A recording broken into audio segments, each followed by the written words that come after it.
तो आइए दोस्तों, स्वागत करते हैं आपका हमारे YouTube चैनल पर। उम्मीद करता हूं कि आप बिल्कुल बढ़िया होंगे और बिल्कुल अच्छे ढंग से पढ़ाई कर रहे होंगे। तो क्लास 10th के विद्यार्थियों के लिए जो बिहार बोर्ड से एग्जाम देने वाले हैं 2024 में, उनके लिए मैंने ऑब्जेक्टिव क्वेश्चंस का सॉल्यूशन देना स्टार्ट किया हुआ है। तो अगर आप चाहते हैं बिल्कुल अच्छे ढंग से तैयारी करना ऑब्जेक्टिव क्वेश्चंस की, और साथ ही साथ एक भी क्वेश्चंस को नहीं छोड़ना, तो आप मेरे चैनल पर आकर के बिल्कुल अच्छे से पढ़ाई करें। ठीक है, आपको काफ़ी फायदा होगा। अब तक मैंने वास्तविक संख्या, पृष्ठ क्षेत्रफल और आयतन, समांतर श्रेणी और त्रिकोणमिति चैप्टर से मैंने ऑब्जेक्टिव क्वेश्चंस का सॉल्यूशन दे दिया हुआ है, जो प्रीवियस ईयर के क्वेश्चन है। ठीक है, अब मैं देने वाला हूं बहुपद चैप्टर का सॉल्यूशन ऑब्जेक्टिव क्वेश्चंस का प्रीवियस ईयर का। तो अगर आप चाहते हैं बिल्कुल अच्छे ढंग से प्रिपरेशन करना, क्योंकि आपका 1 महीना से कम जो है वो समय रह चुका है एग्जाम देने के लिए, तो आप बिल्कुल अच्छे ढंग से पढ़ें। ठीक है, और बिल्कुल अच्छे से रिवीजन करें। तो चलिए अब हम चलते हैं आगे के क्वेश्चन की ओर। तो आइए दोस्तों, अब हम देखना स्टार्ट करते हैं क्वेश्चन नंबर पहला को। यहाँ पर क्वेश्चन में पहला बोला कि यदि बहुपद gx बराबर 3x² माइनस 7x प्लस 2 हो तो g -1 का मान है। ठीक है, तो देखिए इस पहला क्वेश्चन को पहले मैं अपनी कॉपी पे लिख देता हूं। gx equal to 3x² minus 7x plus 2। ठीक है, तो g -1 हमारे पास जो होगा वो क्या हो पाएगा। तो देखिए यहाँ पर x की जगह पर क्या दे दिया, -1। तो हम भी क्या करेंगे, जो बहुपद हमारे पास दिया हुआ है जहां जहां x है इसमें, वहां वहां हम -1 भर देंगे। ठीक है, तो -1 का पावर 2, यहाँ पर क्या हो जाएगा, -1 हो जाएगा, यहाँ पर 2 हो जाएगा। तो g -1 इक्वल टू क्या हो जाएगा, 3। -1 का स्क्वायर क्या होगा, 1 होगा। यहाँ पर -7 इंटू -1 प्लस 2 हो जाएगा। ठीक है, तो g -1 इक्वल टू क्या होगा, 3, और यहाँ पर माइनस माइनस क्या हो जाएगा, प्लस हो जाएगा, +7 प्लस 2 हो जाएगा। अब देखिए 7 3 10 2 12, हमारे पास 12 आंसर आ गया। तो देखते हैं ऑप्शन कौन सा सही हो पाता है। क्वेश्चन में पहला का हमारे पास 12 आ चुका, तो ऑप्शन नंबर बी हो गया। ठीक है, आइए अब देखते हैं हम लोग क्वेश्चन नंबर 2 को। यहाँ पर क्वेश्चन नंबर 2 बोला, मैं इस क्वेश्चन को ले लूंगा अपने कॉपी पर। x² - 16 के शून्यक हैं। बहुपद x² - 16 के शून्यक क्या होंगे। तो देखिए जब भी शून्य की बात करता है तो हम लोग क्या बोलेंगे, यहाँ पर ये जो है वो 0 के इक्वल है। ठीक है, अब हम लोग शून्यक निकालेंगे, तो देखिए कैसे निकालेंगे। यहाँ पर x² इक्वल टू 16 हो जाएगा।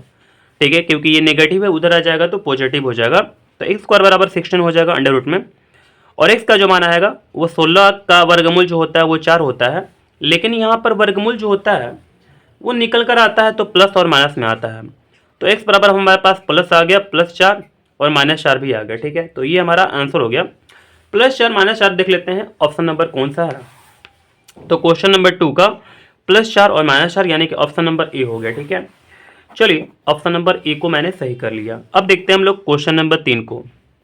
ठीक है, तो देखिएगा क्वेश्चन नंबर 3 क्या बोला, यदि बहुपद px equal to x² minus 3x plus 5, तो मैं भी लिख लूंगा px equal to x² minus 3x plus 5 के शून्यक अल्फा और बीटा हो तो 4 अल्फा प्लस बीटा का मान है। ठीक है, चलिए मैं आपको क्वेश्चन एक बार अच्छा समझा दूं। देखिए हमारे पास बहुपद जो है px equal to x² minus 3x plus 5 है। इसका जो शून्यक है हमारे पास अल्फा और बीटा है। ठीक है, आप यहाँ पर समझ सकते हैं कि जैसे पावर 2 होता है तो इसका जो हमारे पास शून्यक आता है वो 2 ही आता है। पावर जितना बड़ा रहेगा ना, जैसे यहाँ पर इसमें इस बहुपद में पावर जो सबसे बड़ा है वो 2 है, तो इसका जो शून्यक होगा वो क्या होगा, 2 होगा। अगर मान लीजिए कि पावर इस बहुपद में 3 रहता तो उसका जो बहुपद उसका जो शून्यक होता वो क्या होता, 3 होता। ठीक है, चलिए मैंने आपको समझा दिया।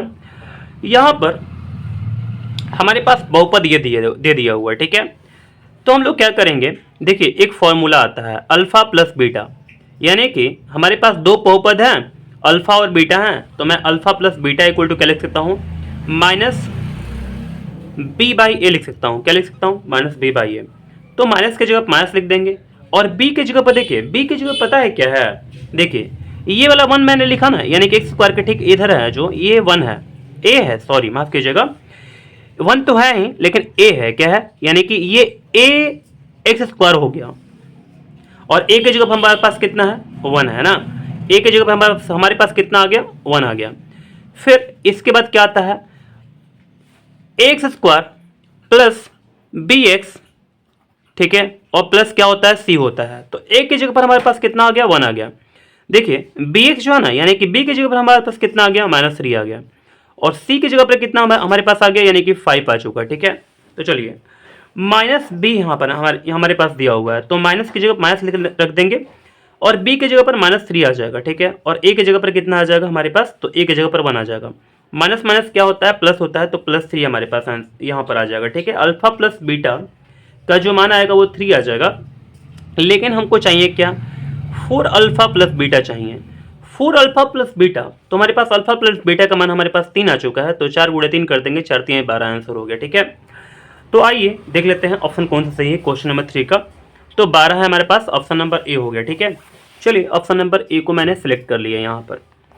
अब देखते हैं हम लोग क्वेश्चन नंबर 4 को। यहाँ पर क्वेश्चन नंबर 4 क्या बोला, यदि बहुपद एक्स स्क्वायर, मैं भी लिख लूंगा, एक्स स्क्वायर -9x + 2a के शून्यकों का गुणनफल हमारे पास 8 दे दिया हुआ है, ठीक है। तो a का मान होगा, ठीक है। चलिए तो हम अब इस क्वेश्चन को बनाना स्टार्ट करते हैं। देखिए गुणनफल जो है ना, यानी कि शून्यकों का जो गुणनफल है वो 8 है, यानी कि शून्यक हमारे पास एक अल्फा आ गया, एक बीटा आ गया। तो अल्फा और बीटा यहाँ पर गुणनफल बोला ना, तो गुणनफल किया जाएगा। अल्फा और बीटा का जो गुणनफल है वो कितना आया हुआ है, वो 8 आया हुआ है, ठीक है। तो ए का मान क्या होगा, देखिए अगर इस बहुपद में आप देखिएगा तो ए हमारे पास यहाँ पर है ना, यहाँ पर एक्स स्क्वायर -9x + 2a है ना, हमको ये निकालना है। तो देखिए अल्फा और इनटू बीटा का जो फॉर्मूला होता है, जैसे मैंने आपको बताया कि अल्फा प्लस बीटा, पहले क्वेश्चन में अल्फा प्लस बीटा = -b/a होता है, वैसे ही करके आपने पढ़ा होगा कि अल्फा इंटू बीटा बराबर होता है c/a। क्या होता है, अल्फा इंटू बीटा बराबर क्या होता है, c/a होता है, ठीक है। तो देखिए यहाँ पर क्या लिख सकते हैं हम लोग, c/a बराबर कितना हो जाएगा, 8 हो जाएगा। तो c का मान जो हमारे पास है वो कितना है, 2 है, और a का मान हमारे पास कितना है, देख लीजिए यहाँ पर a का मान 1 दिया हुआ है, तो 1 रख लेंगे, ठीक है। बल्कि c का मान हमारे पास 2 नहीं बल्कि 2a है, ध्यान दीजिएगा यहाँ पर, ठीक है। मैंने यहाँ पर गलती लिख दी था। अब देखिए 2 चौका 8 हो जाएगा, ठीक है, 4 हो जाएगा। तो यहाँ पर a का जो मान आया वो कितना आ गया, 4 आ गया, ठीक है। चलिए ऑप्शन देख लेते हैं कौन सही है हमारे पास। 4 जो होगा वो यानी कि ऑप्शन नंबर ए हमारे पास है, जिसमें 4 है, ठीक है। तो ऑप्शन नंबर ए को हम लोग सही कर लेंगे। अब देखते हैं हम लोग क्वेश्चन नंबर 5। तो आइए दोस्तों अब हम देखना स्टार्ट करते हैं क्वेश्चन नंबर 5 को। यदि बहुपद px का एक शून्यक -1 है, तो देखिए हमारे पास एक बहुपद है, इसका जो शून्यक है वो कितना दे दिया हुआ है, -1 दे दिया हुआ है, ठीक है। तो बोला px का एक गुणनखंड होगा, हमारे पास px का जो गुणनखंड होगा ना, जैसे एक बहुपद है px, उसका जो शून्यक है हमारे पास दे दिया -1, ठीक है। तो उसका एक गुणनखंड क्या होगा, तो ऐसे करके अगर पूछेगा तो हम लोग क्या करेंगे, देखिए x + 1 = क्या करेंगे, 0 कर देंगे, और हमारे पास जो गुणनखंड हो जाएगा, ठीक है, वो क्या हो जाएगा, x + 1 हो जाएगा। क्या हो जाएगा, x + 1 हो जाएगा, ठीक है। तो चलिए ऑप्शन को देख लेते हैं कि ऑप्शन कौन सा सही है। क्वेश्चन नंबर 5 का x + 1 हमारे पास ऑप्शन नंबर बी दे दिया हुआ है, तो ऑप्शन नंबर बी को हम लोग सही कर लेंगे, ठीक है। आइए देखते हैं हम लोग क्वेश्चन नंबर 5 को। क्वेश्चन नंबर 6 को देखना स्टार्ट करते हैं, ठीक है। तो देखिएगा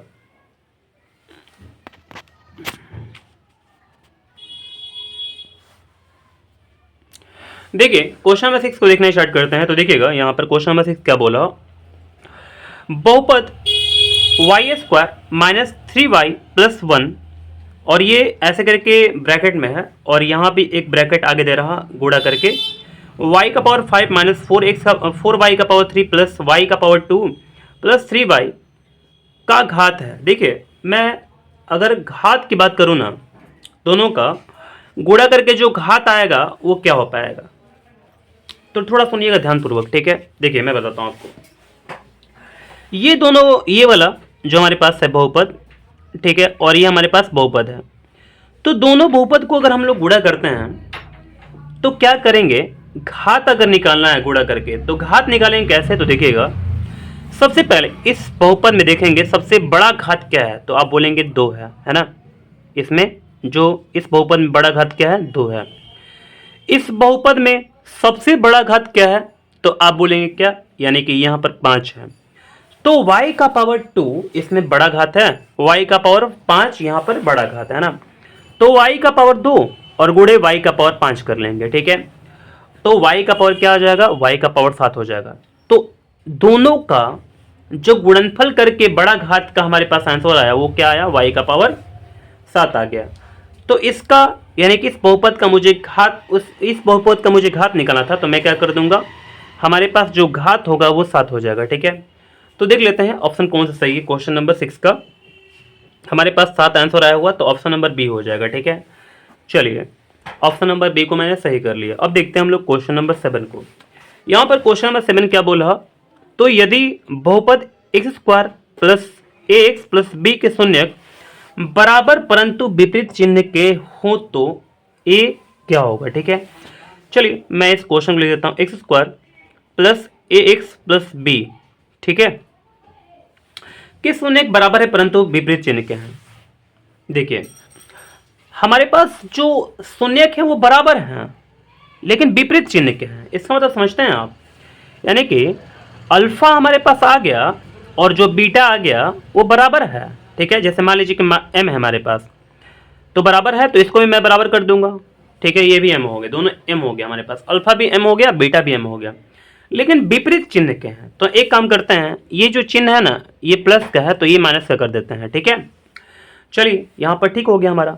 तो बोला कि a का मान यहाँ पर जो है ना ये फाइंड करना है, तो चलिए हम a का वैल्यू फाइंड कर लेते हैं। देखिएगा अगर यहाँ पर ध्यान दीजिएगा तो यहाँ पर ये 1 जो है ना, ये मैंने अभी जो डाला ये a है, ये जो a है यहाँ पर ना ये क्या है, यानी कि देखिए ax स्क्वायर, तो यहाँ पर a आ गया, प्लस bx, b की जगह पर क्या आ गया, a आ गया, प्लस c यानी कि c की जगह पर क्या आ गया, यानी कि b आ गया, ठीक है। आप समझते होंगे इस बात को। देखिए क्या फॉर्म होता है, क्या रूप होता है अगर बहुपद इस बहुपद का देखा जाए, इस बहुपद को देखा जाए जिसका पावर 2 है, x square plus b x plus c, ठीक है।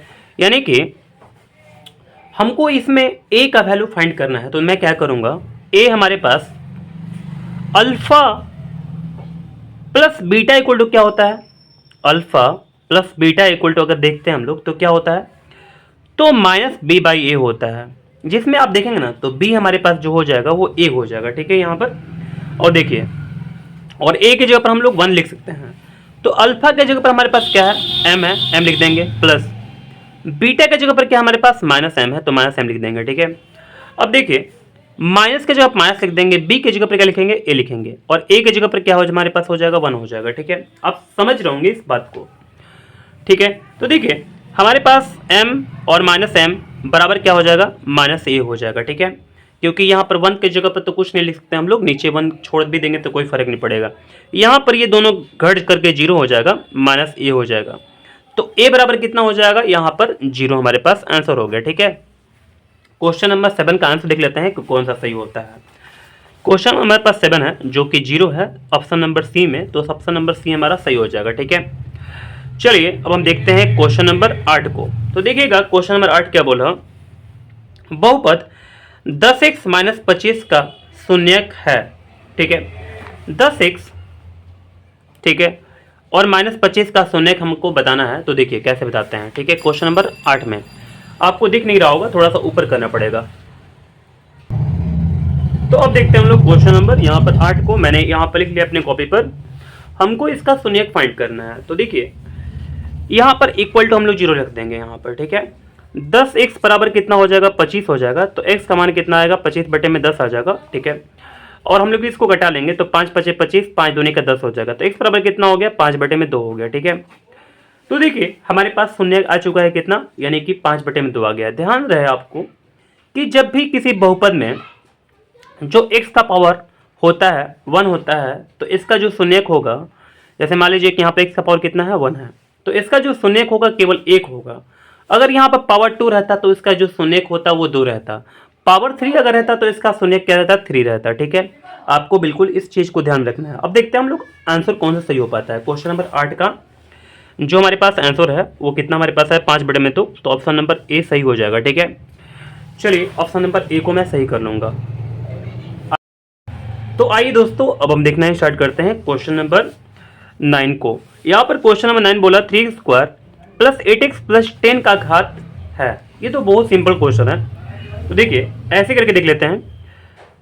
अगर बहुपद में घात हमको बताना है, ठीक है ना, ये पूछ रहा कि घात क्या है, तो सबसे बड़ा जो घात है ना इस बहुपद में क्या है, पावर 2 है ना। तो हम लोग, हमारा आंसर क्या हो जाएगा, 2 हो जाएगा। क्या हो जाएगा, 2 हो जाएगा। ठीक है, तो ऑप्शन नंबर बी को हम लोग सही कर लेंगे। तो क्वेश्चन नंबर 9 का जो हमारे पास आंसर आया वो क्या है, ऑप्शन नंबर बी हो गया। ठीक है, आइए देखते हैं क्वेश्चन नंबर 10 को। तो क्वेश्चन नंबर 10 बोला किसी बहुपद की घात होती है। ठीक है, कोई भी अगर बहुपद की घात देखी जाए तो क्या होती है, आपको इस चीज को याद कर लेना है, एक पूर्ण संख्या होती है। क्या होती है, पूर्ण संख्या होती है। ठीक है, चलिए तो हमारे पास जो ऑप्शन है वो ऑप्शन नंबर सी है। ठीक है, सही, ठीक है ना। तो अब देख लेते हैं हम लोग, इसमें ऑप्शन नंबर सी को भर लेंगे। अब देखते हैं हम लोग क्वेश्चन नंबर 11 को। यहां पर क्वेश्चन नंबर 11 क्या बोला, x² plus b x plus c comma a not equal to 0 का आलेख होता है। ध्यान रहे आपको, जब अगर घात जो है ना, यानी कि पावर जो है हमारे पास, ठीक है, यहां पर 2 अगर रहेगा तो इसका जो आलेख बनेगा वो परवलय बनेगा। कैसा बनेगा, परवलय बनेगा। ठीक है, ध्यान रहे आपको कि अगर हम लोग यहां पर पावर 2 देख लेंगे, किसी बहुपद का जो घात है वो 2 है अगर, ठीक है, तो उसका जो आलेख बनेगा, आलेख जब भी बनाएंगे हम लोग तो उसका क्या बनेगा, परवलय बनेगा। ऑप्शन नंबर बी हमारे पास सही हो गया। ठीक है, तो क्वेश्चन नंबर 11 का हमारे पास क्या आंसर आ गया, ऑप्शन नंबर बी। ठीक है, आइए देखते हैं हम लोग क्वेश्चन नंबर 12 को देखना स्टार्ट करते हैं। तो क्वेश्चन नंबर 12 हमारे पास है जो, वो बोल रहा कि शून्यक 2,8 के बहुपदों की संख्या है। तो देखिए 2,8 के बहुपदों की जो संख्या होगी वो क्या होगी, तो 1 हो जाएगी। क्या हो जाएगी, 1। ठीक है ना, तो ऑप्शन नंबर ए सही हो गया। ठीक है, तो क्वेश्चन नंबर 12 का ऑप्शन क्या हो गया, ऑप्शन नंबर ए। ठीक है, बहुपदों की संख्या हमारे पास कितनी हो जाएगी, 1 हो जाएगी। ठीक है, तो आइए देखते हैं हम लोग क्वेश्चन नंबर 13 को। किसी द्विघात बहुपद के शून्यक यदि 2 एवं 6 हैं तो द्विघात बहुपद होंगे। ठीक है, चलिए हम इस क्वेश्चन को अपने कॉपी पे लिख लेते हैं। क्या बोला है, द्विघात बहुपद के शून्यक हमारे पास कितना है, अल्फा इक्वल टू हमारे पास 2 दे दिया और बीटा इक्वल टू हमारे पास 6 दे दिया। ठीक है, तो इसका द्विघात बहुपद होगा। देखिएगा थोड़ा मैं आपको समझाता हूं। अगर अल्फा हमारे पास 2 दिया, बीटा हमारे पास 6 दे दिया, तो इसका हमको बहुपद निकालना है, यानी कि बहुपद क्या हो पाएगा। तो alpha plus beta equal to क्या होगा फॉर्मूला, और alpha into beta equal to formula क्या होगा। ठीक है, ये तो आपको समझना पड़ेगा। यहां पर देखिएगा alpha plus beta equal to आपको पता होगा माइनस बी बाई ए होता है, और alpha into beta equal to c by a होता है। तो देखिए हमारे पास यहाँ पर जो अल्फा प्लस बीटा है, मैं इसको alpha plus beta equal to रख दूंगा वैल्यू को 2 + 6 इक्वल टू क्या हो जाएगा, माइनस बी बाई ए हो जाएगा। ठीक है, अल्फा इंटू बीटा जो हमारे पास दिया हुआ है 2 इंटू क्या हो जाएगा, 6 हो जाएगा, इक्वल टू क्या हो जाएगा, सी बाई ए हो जाएगा। ठीक है, अब देखिएगा थोड़ा सा ध्यान से, हमारे पास जो हमारे पास यहाँ पर दिया हुआ है 2 + 6 दिया हुआ, कितना दे दिया हुआ है, 8 दे, 2 + 6 क्या हो जाएगा, 8 हो जाएगा। 8 बराबर कितना हो जाएगा, माइनस बी बाई ए हो जाएगा। ठीक है, और यहाँ पर कितना हो जाएगा, 6 दूनी का 12 हो जाएगा। 12 बराबर क्या हो जाएगा, सी बाई ए हो जाएगा। ठीक है, अगर आप देखें तो 8 के नीचे हमारे पास क्या है, 1 है, 12 के नीचे हमारे पास क्या है, ये भी 1 ही है ना। तो देखिए हमारे पास ए की जगह पर क्या हो जाएगा, 1 हो जाएगा, और अगर देखें यहाँ पर तो बी के जगह पर क्या हो जाएगा, ये माइनस जो है ना इधर चला जाएगा। ठीक है, तो -8 हो जाएगा, और सी के जगह पर क्या हो जाएगा, 12 हो जाएगा। तो हम लोग आराम से लिख सकते हैं, जो हमारे पास यहाँ पर देखिएगा ध्यान से, यहाँ पर देखिए जो बहुपद है हम लोग इसको आराम से लिख सकते हैं। तो ए बराबर कितना आ गया, 1 आ गया, 1x²। ठीक है, और प्लस बी एक्स हमारे पास कितना है, तो बी की जगह पर हमारे पास क्या हो जाएगा, -8 हो जाएगा, -8 और x हो जाएगा। ठीक है, तो देखिए, और प्लस सी की जगह पर कितना हो जाएगा, 12 हो जाएगा। ठीक है, चलिए इसको थोड़ा सा और सॉर्ट कर लेते हैं। तो 1x² या x² लिख दीजिए, -8x हो जाएगा, और प्लस 12, ये हमारे पास बहुपद हो गया। ठीक है, तो आइए क्वेश्चन नंबर 13 का जो हमारे पास आंसर आ पाता है वो देखते हैं क्या पाता है। ठीक है, x² -8x + 12। तो क्वेश्चन नंबर 13 का आंसर हमारे पास x² + 12 है, ये तो है नहीं, और यहाँ पर हमारे पास ये भी है नहीं, ये भी हमारे पास नहीं है। ऑप्शन नंबर डी सही हो जाएगा, स्क्वायर माइनस 8x प्लस 12। तो देख सकते हैं ऑप्शन नंबर हमारे पास डी हो जाएगा सही। अब देखते हैं हम लोग क्वेश्चन नंबर 14 को। तो देखिएगा क्वेश्चन नंबर 14 क्या बोला, द्विघात बहुपद वाई स्क्वायर, मैं इसको लिख लूंगा Y square plus 16y plus 55 के शून्यक हैं, ठीक है। हमको शून्यक निकालना है, चलिए शून्यक निकालना ही स्टार्ट करते हैं। देखिएगा अगर यहाँ पर ये हमारे पास दे दिया बहुपद, ठीक है ना, तो यहाँ पर देख सकते हैं ये 55 है, तो 55 जो हमारे पास है इसमें 1 से गुणा करेंगे तो 55 हमारे पास आ जाएगा। तो 55 को लोग अगर हम लोग तोड़ते हैं तो 11 5 55, 11 1 11, ठीक है। तो वाई स्क्वायर और हमारे पास आ गया 11y प्लस 5y प्लस 55 आ गया, ठीक है। देखिए 11 और 5 कितना होता है, 16 होता है। हमको ऐसे तोड़ना होता है ताकि दोनों को जोड़ने के बाद, इसको तोड़ेंगे ऐसा ना, ताकि दोनों को जोड़ने के बाद हमारे पास इतना आ जाए, और दोनों को गुणा करने के बाद यानी कि 11 5 55 आया ना, 55 आया तो इसके और इसके गुणनफल के बराबर आ जाए। देखिए जैसे 55 गुणे 1 कितना होता है, 55 होता है, तो 11 गुणे 5 कितना होगा, 55 हो जाएगा, ठीक है। हम लोग को ऐसे तोड़ना होता है, आपको तोड़ने तो आता होगा, ठीक है ना, आप 10 क्लास के स्टूडेंट है तो। चलिए अब दोनों में से कॉमन कर लेंगे, तो y कॉमन अगर होता है तो y माइनस क्या हो जाएगा 11, y प्लस 11 हो जाएगा, और इसमें से 5 कॉमन कर देंगे तो यहाँ पर y प्लस कितना हो जाएगा 11 हो जाएगा, ठीक है। चलिए तो यहाँ पर y प्लस 11 हो गया, यहाँ पर y प्लस 11 हो गया, दोनों में से कॉमन हम लोग कर लेंगे y प्लस 11 को, और हमारे पास थोड़ा ऐसे कर लेते हैं, ठीक है, यहाँ पर 11 है ना, तो y प्लस 5 अंदर बच जाएगा हमारे पास, ठीक है। तो देखिए हमने तो इसको तोड़ दिया, और हमको क्या करना है, इसका अगर शून्यक निकालना है तो मैं क्या करूँगा, इसको 0 कर दूंगा इक्वल टू, ठीक है। यहाँ पर 0, यहाँ पे 0 हो जाएगा, ठीक है। तो y प्लस 11 इक्वल टू क्या हो गया, 0 हो गया, और y प्लस 5 इक्वल टू क्या हो गया, 0 हो गया, ठीक है। तो यहाँ पर हमारे पास y इक्वल टू माइनस 11 आ गया, और यहाँ पर हमारे पास क्या आ गया, y इक्वल टू माइनस 5 आ चुका, ठीक है। तो हमारे पास आंसर आ चुका है -11 -5। अब देखते हैं ऑप्शन हमारे पास कौन सा क्या हो पाता है क्वेश्चन नंबर 14 का। यहाँ पर आंसर तो नहीं दिया हुआ है, बल्कि यहाँ पर दे रहा, दोनों ऋणात्मक है, दोनों धनात्मक है, एक धनात्मक दूसरा ऋणात्मक समान है। तो देखते हैं हमारे पास जो आंसर आया हुआ है वो दोनों के दोनों ऋणात्मक आया हुआ है। तो देखते हैं ऋणात्मक है तो ऑप्शन नंबर ए हमारा मिल जाएगा, ठीक है। ऑप्शन नंबर ए दोनों ऋणात्मक, ठीक है। तो ऑप्शन नंबर ए को मैंने सही कर लिया। अब देखते हैं हम लोग क्वेश्चन नंबर 15 को। तो क्वेश्चन नंबर 15 क्या बोल रहा, थोड़ा देखिएगा, यदि बहुपद 2x स्क्वायर, मैं इस बहुपद को लिख लूंगा 2x square plus 5x minus k के शून्यक एक दूसरे के व्युत्क्रम हो तो k का मान निकालना है, ठीक है। जो हमारे पास देखिए ये जो बहुपद है ना, ये जो दिया हमारे पास बहुपद, इसका जो दो शून्यक है ना, ये एक दूसरे के व्युत्क्रम है। जैसे मान लीजिए कि अल्फा जो हमारे पास है, मान लीजिए कि m आया, तो बीटा जो आएगा ना व्युत्क्रम क्या हो जाएगा, यानी कि 1/m हो जाएगा, ठीक है। तो यहाँ पर जो अल्फा और बीटा जो है वो उसका जो मान है वो एक दूसरे के व्युत्क्रम है, तो हमको k का मान निकालना है। k देख सकते हैं यहाँ पर, है ना। तो चलिए देखिए अगर यहाँ पर अल्फा इंटू बीटा हम निकालते हैं तो क्या होता है, c/a होता है, आपको पता होगा c/a होता है। तो अल्फा हमारे पास क्या है, m है, बीटा हमारे पास क्या है 1/m है, और हमारे पास जो c है, देखिए c जो हमारे पास है वो क्या है -k है, और a हमारे पास क्या है 2 है ना। तो इतना मैंने कर दिया। अब देखिए ये दोनों कैंसिल हो जाएगा, क्या बचेगा 1, तो 1 बराबर -k/2 हो जाएगा, और k बराबर कितना हो जाएगा हमारे पास -2 हो जाएगा। तो अब देख सकते हैं k का मान हमारे पास -2 आ जाएगा। तो देखते हैं ऑप्शन क्वेश्चन 15 का हमारे पास -2 आ चुका, ठीक है।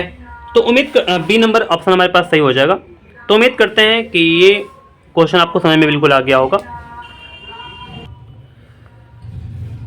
तो उम्मीद करते हैं हम कि आपका पढ़ाई बिल्कुल अच्छा चल रहा होगा, ठीक है, और बिल्कुल मन लगाकर पढ़ते रहिए। चलिए मिलते हैं हम लोग अगली वीडियो में।